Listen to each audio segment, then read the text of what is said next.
Jason exited Sam's room, his face streaked with the grief he tried so hard to hold back. Tears fell freely, leaving him drained, yet somehow clinging to the memories that flashed across his mind, each one too precious to let go.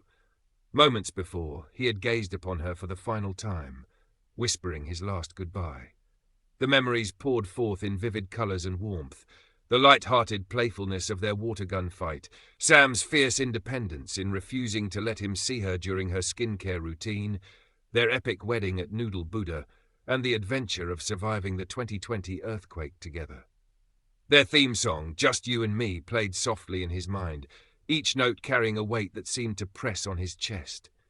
These were memories he'd hold on to forever, moments when their love had felt unbreakable.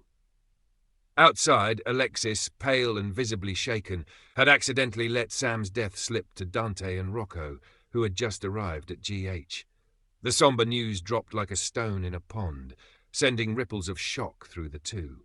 They had known her, too, in different ways, and hearing the tragic news firsthand took their breath away. Alexis tried to contain herself, but her emotions spilled over, and she let out a soft, anguished cry that echoed down the sterile hospital hallways.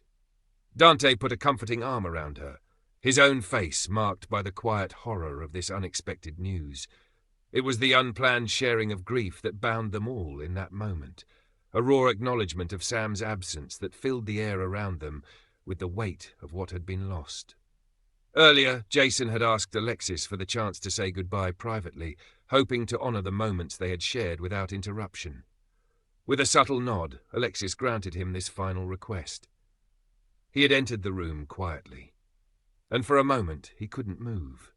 He admitted to Sam's still form that he'd once disliked her, that their first encounters had been filled with tension and conflict, yet somehow, through all that clashing, his love for her had taken root. He'd fallen deeply, unexpectedly, irrevocably in love. Standing there, he thought of how he'd always believed she would outlive him, that she was too strong, too spirited, to leave the world so soon. Meanwhile, Alexis herself was struggling with her own whirlwind of emotions. Each stage of grief seemed to pass over her in waves, sometimes overlapping, often merging into something even deeper. She entered Sam's hospital room and approached her daughter's bed with trepidation, her mind struggling to process the reality before her. Sam lay there, as if simply asleep, yet the cold finality of her stillness was undeniable. Alexis touched her hand, and a rush of memories overtook her.